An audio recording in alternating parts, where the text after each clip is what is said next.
Amroli police station વિસ્તારમાં એક પરિણીત મહિલા આત્મહત્યા કરવા જઈ રહેલ હોવાની માહિતી પોલીસ ડિપાર્ટમેન્ટને મળેલી.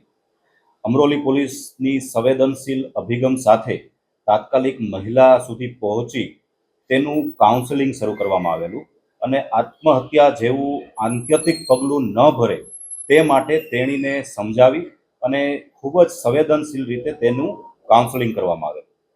કાઉન્સેલિંગ દરમિયાન જે માહિતી મળેલી તે ચોંકાવનારી હતી. જે પરિણીત મહિલા છે તેને બિહારના સિવાનના એક મોન્ટુ ઉપાધ્યાય નામના વ્યક્તિ સાથે ઇન્સ્ટાગ્રામ પર પરિચય થયેલો અને ઇન્સ્ટાગ્રામ પર મહિલાને ફોસલાવીને કેટલાક અભદ્ર વિડીયોનું સ્ક્રીન રેકોર્ડિંગ તેના દ્વારા કરી લેવામાં આવેલું અને આ રેકોર્ડિંગને તેના સગાવાલા અને પતિ સુધી પહોંચાડી અને આ મહિલા પાસેથી અન્ય માગણીઓ તેના દ્વારા શરૂ કરવામાં આવેલી. આ ઘટનાથી ગભરાઈને મહિલાએ આત્મહત્યા સુધીની આત્યંતિક પગલું ભરવા માટેની તૈયારી કરેલી, પરંતુ પોલીસ સુધી આ મામલો આ રીતે પહોંચતા કાયદેસરની કાર્યવાહી કરી એફઆઈઆર દાખલ કરવામાં આવેલી અને આરોપીને ઝડપી પાડવા માટે અમરોલી પોલીસના ડી સ્ટાફના સિલેક્ટ કરેલા કોન્સ્ટેબલરી સ્ટાફને મોકલવામાં આવેલા. શરૂઆતમાં બિહારમાં સિવાન ખાતે અને તેની આસપાસના સ્થળે અમરોલી પોલીસની ટીમ દ્વારા તપાસ કરવામાં આવેલી. આરોપીને આ બાબતની જાણ થતાં આરોપી છત્તીસગઢ ખાતે અને મધ્યપ્રદેશ ખાતે અલગ અલગ સ્થળે ભાગી ગયેલ. અમરોલી પોલીસની આ ટીમ દ્વારા છત્તીસગઢના એક વિસ્તારમાં આરોપી હોવાની માહિતી મળતા ત્યાં વેશપલટો કરી એક તળાવના કાંઠે 4 દિવસ સુધી વેશપલટો કરી અને પડ્યા પાથર્યા રહેલા અને હ્યુમન ઇન્ટેલિજન્સ અને ટેકનિકલ સર્વેલન્સના કોમ્બિનેશનના આધારે આરોપીની ધરપકડ કરેલ છે. આરોપીને હાલમાં ધરપકડ કરી ગુજરાત, સુરત, અમરોલી પોલીસ સ્ટેશન ખાતે લાવવામાં આવેલ છે અને તેની વિરુદ્ધમાં કાયદેસરની કાર્યવાહી હાથ ધરવામાં આવે છે.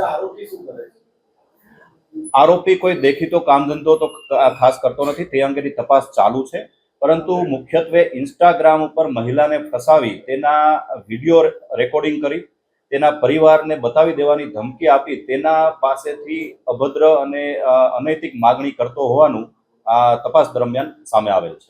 જ્યારે પોલીસ સામે સમગ્ર મામલો આવેલો ત્યારે ઘટનાની ગંભીરતા અને સંવેદનશીલતાને ધ્યાનમાં રાખી આરોપીને કોઈ પણ સંજોગોમાં પકડી પાડવા માટે કટિબદ્ધ થયેલા. આરોપીને પકડવા માટે અમરોલી પોલીસની ટીમે 3000થી વધારે કિલોમીટરનો પ્રવાસનું અંતર કાપેલું.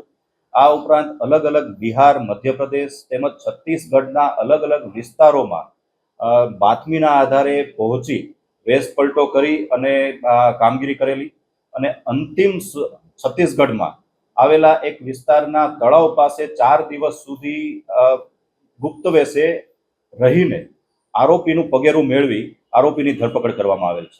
જે રીતે આપણને આપ સૌને ખ્યાલ છે કે સુરત શહેર પોલીસ માનનીય પોલીસ કમિશનર શ્રી અનુપમસિંહ ગેહલોત સરના માર્ગદર્શન હેઠળ નબળા વર્ગ પ્રત્યે અને સ્ત્રી અને બાળકો પ્રત્યે ખૂબ સંવેદનશીલ છે અને તેમને પડતા કોઈ પણ પ્રશ્નો માટે હંમેશા જાગૃત રહે છે.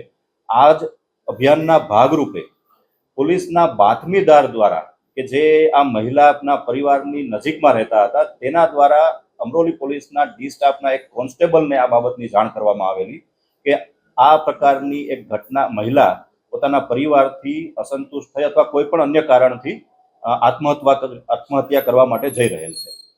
એ બાબતની તપાસ હાલમાં ચાલુ છે. આરોપીને બિહાર અને છત્તીસગઢ ખાતેથી સુરતમાં હાલમાં લાવવામાં આવેલ છે અને તેની અટકાયત કરી આગળની પૂછપરછ ચાલુ છે. આ એક ખૂબ જ ચોંકાવનારો કિસ્સો પણ કહી શકાય અને આ બાબતમાં તમામ લોકોએ, ખાસ કરીને મહિલાઓ તથા બાળકોએ પણ ખૂબ સાવચેતી રૂપ સોશિયલ મીડિયાનો ઉપયોગ કરવો જરૂરી છે.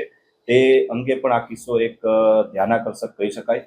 કેમ કે અજાણ્યા વ્યક્તિ સાથે ટેલિફોન પર આ પ્રકારની માગણીને વશ થઈ અને તેની માગણી પૂરી કરીને ટેલિફોન પર, ખાસ કરીને સોશિયલ મીડિયા પર આ પ્રકારે વાત કરવી અને વિડીયો કોલ પર વાત કરવી તેનો ખૂબ ગંભીર પરિણામ આવી શકે છે. તે પણ આ કિસ્સા દ્વારા જાણી શકાય છે.